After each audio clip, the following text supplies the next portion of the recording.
Perú, domingo 22 de febrero de 2026.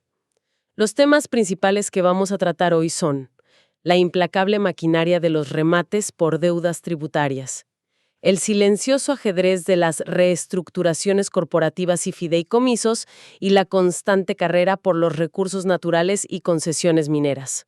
Ok, vamos a desempacar esto. El hilo conductor de este análisis es cómo el engranaje económico y legal de un país se mueve constantemente, en el fondo. Porque para quienes buscan entender cómo funciona realmente el mundo, hay que mirar mucho más allá de los titulares. Definitivamente. Hay toda una inmensa maquinaria operando tras bambalinas que define día a día quién pierde una casa, hacia dónde fluyen millones de dólares en las grandes corporaciones y, literal, quién controla el agua y la tierra. Es un movimiento perpetuo. Y lo fascinante es que rara vez se tiene conciencia total de este nivel de detalle, pero es precisamente aquí, en la letra pequeña de los documentos legales, donde se moldea la realidad económica desde sus cimientos. Ajá. Esas resoluciones aburridas que nadie lee son en realidad el código fuente de la economía. Exactamente. Y para comprender verdaderamente la magnitud de estas fuerzas, no podemos quedarnos en la teoría. Hay que ir a los casos reales, A los números concretos. tal cual, a los procedimientos exactos que ocurren cada mañana. Así que para empezar esta exploración en profundidad, propongo situarnos en la fría y estricta realidad de los remates públicos por cobranza coactiva. Un tema durísimo. Y para quienes recién se familiarizan con el término cobranza coactiva, es básicamente el momento en que el Estado deja de pedir por favor y usa su poder legal para embargar bienes y cobrar a la fuerza una deuda tributaria. Es el último recurso del sistema. O sea, es tan brutal como suena. Cuando se llega a este punto, la maquinaria administrativa no tiene contemplaciones. Y para visualizarlo, tenemos un caso clarísimo en Huancayo. Imaginemos la escena. Estamos hablando del 9º piso de un edificio ubicado justo en la esquina del jirón Parra del Riego y Nemesio Ráez. Una zona céntrica. Sí, es el departamento 904, en el distrito de El Tambo. Un espacio de poco más de 81 metros cuadrados. El propietario original, o bueno, el contribuyente deudor en este caso, es Rolando Samuel Palacios Villanes. Pero cuando se miran los números de las deudas que recaen sobre esos 81 metros cuadrados, la matemática simplemente parece una locura. Las cifras son el verdadero peso de esta historia. Sobre ese pequeño espacio en el 9º piso recaen embargos severos expedidos por la autoridad tributaria. Múltiples embargos. Sí, uno proviene del año 2012 por más de 94,000 soles. Y otro, mucho más reciente, del 2022, por 200,000 soles adicionales. Estamos hablando de casi 300,000 soles en deudas para un departamento que el propio Estado, en su tasación oficial, dice que vale apenas un poco más de 205,000 soles. O sea, la deuda supera con creces el valor del bien. Por mucho. El inmueble está hundido en números rojos. Pero claro, el Estado necesita recuperar algo de ese dinero, así que el precio base para iniciar la puja en el remate se fija en más de 136,000 soles. Claro, el remate busca liquidez rápida. Y ojo, que no es un caso aislado. Para dimensionar el tamaño de estas deudas fiscales que arrastra la gente, hay otro inmueble en la calle Los Álamos, también en Huancayo, un terreno de 120 metros cuadrados a nombre de César Eduardo Sotelo Ruiz. ¿De cuánto es el embargo ahí? 450,000 soles. ¡Wow! Casi $500,000 de soles pesando sobre un solo pedazo de tierra. Es una asfixia financiera total para los propietarios. Ahora, el proceso para entrar a este mundo y adquirir estas propiedades en remate es casi de ciencia ficción por su nivel de rigidez. Me lo imagino. No estamos hablando de una subasta de películas de Hollywood donde alguien levanta una paleta con un número y todos aplauden.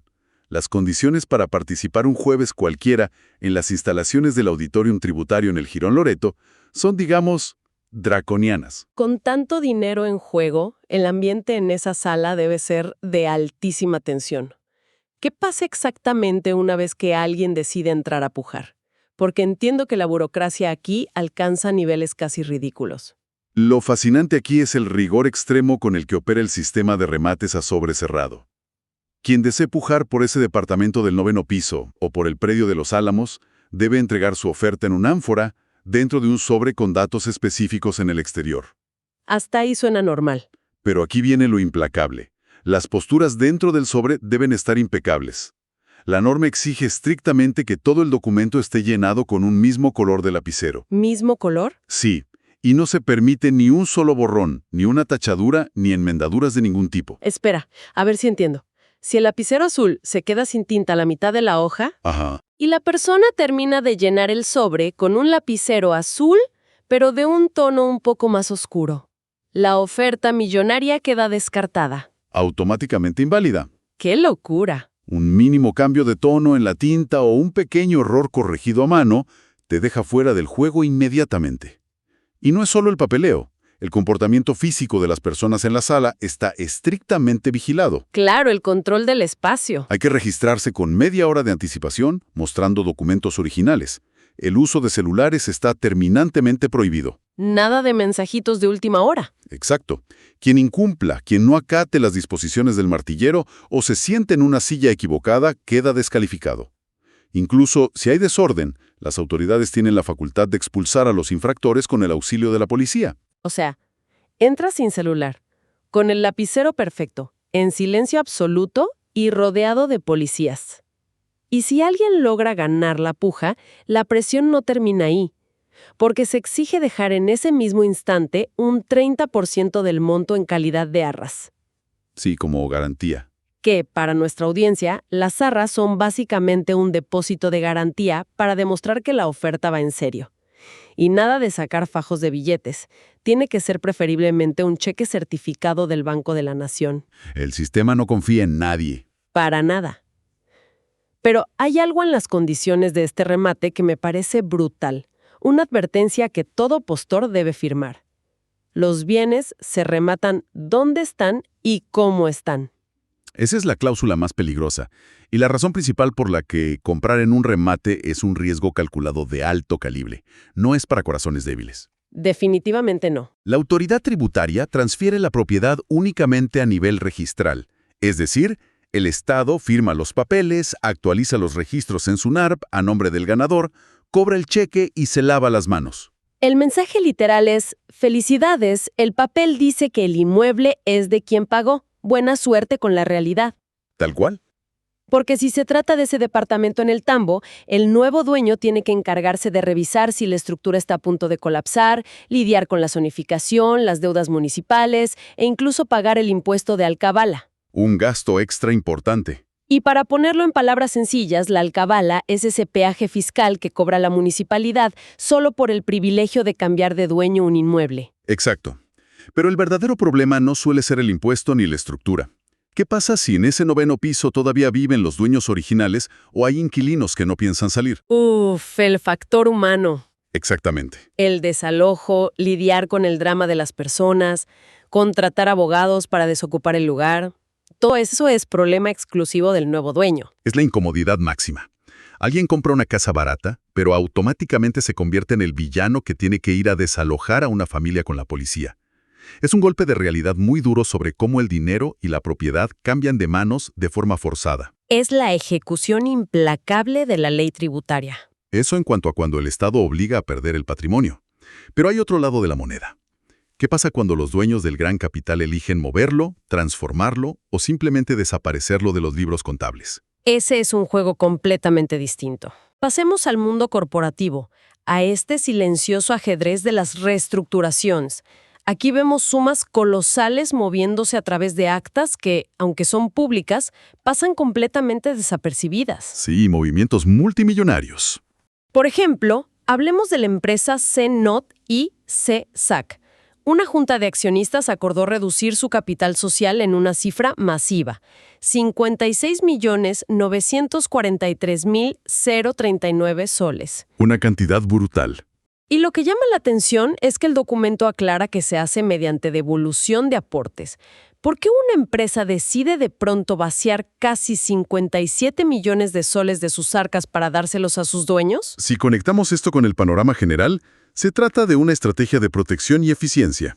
Muchas veces, cuando una empresa reduce su capital, es un simple ajuste contable para maquillar pérdidas en los libros. Claro, un movimiento de papel. Exacto.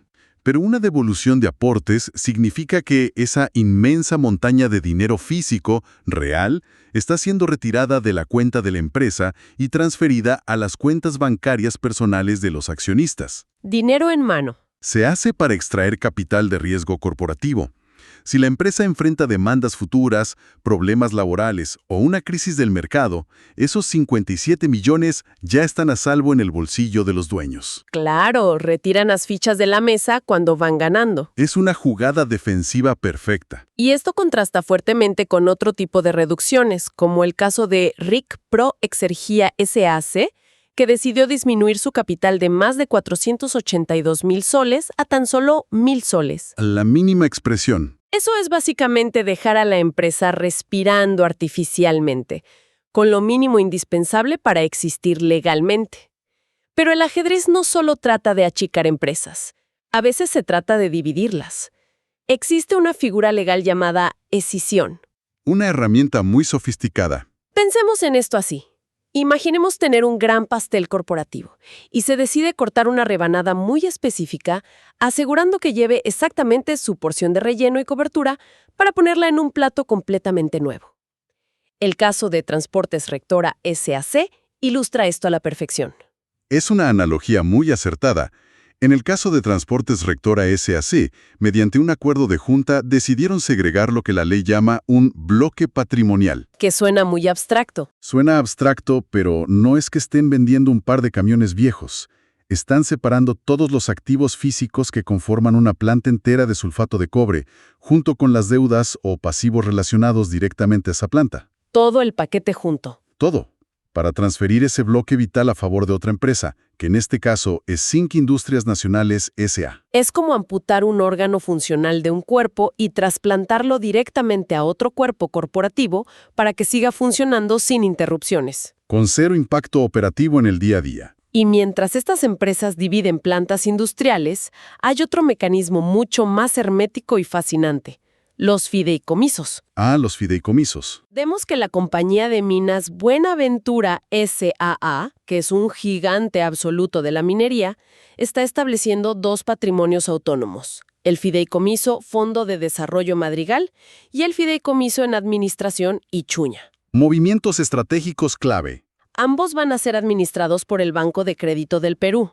Ahora, para quienes nos escuchan y se preguntan, ¿qué hace exactamente un fideicomiso y por qué llamarlo patrimonio autónomo? Un fideicomiso es, en esencia, construir una bóveda acorazada legal. Me gusta esa imagen. Cuando Buenaventura crea un patrimonio autónomo, está tomando una parte de su dinero y poniéndola en una caja fuerte. La clave de esa caja se la entrega al Banco de Crédito del Perú. ¿Ya no tienen la llave ellos mismos? Exacto. A partir de ese segundo, ese dinero ya no le pertenece a Buenaventura en el sentido estricto. Tiene vida propia, es autónomo. Se blinda completamente. Ese dinero en el fideicomiso es intocable porque está destinado exclusivamente a los fines del Fondo Madrigal o Ichuña. Es la herramienta suprema de protección financiera. Blindaje puro y duro. Y es curioso porque al mismo tiempo que Buenaventura crea estas complejas arquitecturas financieras para proyectarse al futuro, en el otro extremo vemos el final del camino. El ciclo de cierre. Vemos anuncios de disolución y liquidación de empresas como Operador Hotelero Prime S.A. y SPH Construcción y Acabados EIRL. Y me llamó muchísimo la atención el balance publicado del Operador Hotelero Prime, que declara en su activo total para la liquidación una cifra demoledora: 0 soles con 0 céntimos. Es el ciclo vital del ecosistema corporativo en su máxima expresión. El capital no se destruye, solo fluye. Y riesgo. Se reorganiza mediante decisiones para optimizar plantas industriales. Se blinda a través de fideicomisos bancarios. O, como vemos con esos cierres, se liquida formalmente para enterrar entidades que ya cumplieron su propósito, incluso si mueren con 0 soles en la cuenta. Ese tablero de ajedrez donde fluyen los millones necesita, sin embargo, de recursos físicos tangibles para existir, lo cual nos lleva al tercer gran pilar de nuestro debate de hoy: la tierra, el agua y el subsuelo. La carrera incesante por los recursos. La base material de toda esa riqueza. Cuando miramos el mapa geográfico del país, tendemos a ver cordilleras, valles, ríos y desiertos. Pero el mundo corporativo ve una cuadrícula gigante. Ven polígonos de extracción. Tal cual. El mapa está siendo constantemente loteado por petitorios de concesiones mineras.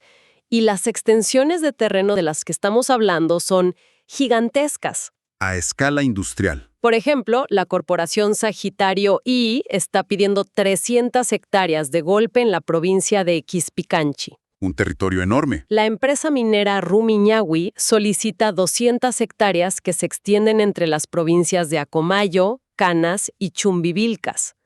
Y más al norte, en la costa, el petitorio Lomas de Emilia III reclama 400 hectáreas en Sullana, Piura. Son miles de hectáreas en total, solicitadas con un solo propósito legal: asegurar los derechos exclusivos de exploración y explotación sobre los minerales que están enterrados bajo esa superficie. Pero aquí es donde se pone realmente interesante, porque choca de frente con un mito urbano.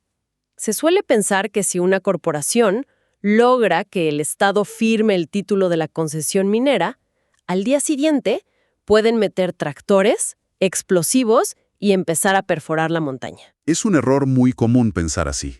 Pero los mismos documentos oficiales de estos petitorios hacen una pausa enorme para aclarar que no es así en absoluto. Tener el papel no da permiso de meter una sola pala en la tierra. ¿Por qué existe esa enorme barrera? Porque aquí colisionan dos mundos legales. La documentación cita explícitamente el artículo 6 del Decreto Supremo número 001/2012 del Ministerio de Cultura. Que trata sobre la consulta. Así es. Esta norma establece la obligación legal, ineludible e intransable de realizar la consulta previa a los pueblos indígenas. Lo que sucede en el papel es una superposición de derechos. El Estado es dueño del subsuelo y le da el derecho a la minera de sacar el oro o el cobre, pero las comunidades campesinas e indígenas son las dueñas históricas y legales de la superficie. O sea, la minera es dueña de lo que está abajo, pero para llegar abajo tiene que pasar por el terreno que está arriba, que definitivamente no le pertenece. Precisamente. Y ese artículo 6 obliga a que, antes de emitir cualquier permiso para iniciar actividades, el Estado debe consultar a esas poblaciones para garantizar que no se vulneren sus derechos colectivos. No pueden pasar por encima de ellos. Jamás. Poseer el derecho sobre los minerales no anula los derechos de las comunidades. Ganar la concesión es apenas ganar un trámite administrativo. Conseguir la licencia social para operar es una montaña burocrática y política completamente distinta. Y si la tierra es el tablero en disputa, el agua es definitivamente la sangre que hace latir a toda esta industria. Encontramos un aviso legal sobre disponibilidad hídrica que resulta alucinante por la pura escala de los números. Refleja la inmensa sed de la industria. Los números del agua siempre sorprenden. Se trata de una demanda para extraer agua subterránea del acuífero Valle de Río Caplina, muy al sur, en Tacna. El solicitante pide permiso para un régimen de explotación de 100 litros de agua por segundo, bombeados durante 18 horas al día, 30 días al mes, todo el año. Si hacemos las matemáticas de esa solicitud, el impacto es asombroso. 100 litros por segundo durante 18 horas diarias resulta en más de 194,000 metros cúbicos en un solo mes. Una barbaridad. Si proyectamos eso a un año completo, estamos hablando de una extracción exigida de 2.365.200 metros cúbicos de agua anualmente, sacados de un solo acuífero subterráneo. Para que nuestra audiencia logre visualizar qué significan casi 2.4 millones de metros cúbicos de agua, imaginemos una piscina olímpica, una de esas gigantes. Bueno, esta solicitud equivale a vaciar y consumir aproximadamente 946 piscinas olímpicas cada año. Es una cantidad industrial masiva. Y estamos hablando de Tacna, una de las regiones más desérticas y áridas del país. El estrés sobre ese acuífero subterráneo debe ser brutal. Y es por eso que el sistema legal no permite que estos permisos se aprueben a puertas cerradas. El propio aviso establece un mecanismo de defensa para los ciudadanos. La oposición. Exacto. La publicación no es un simple boletín informativo, es un llamado legal a la acción.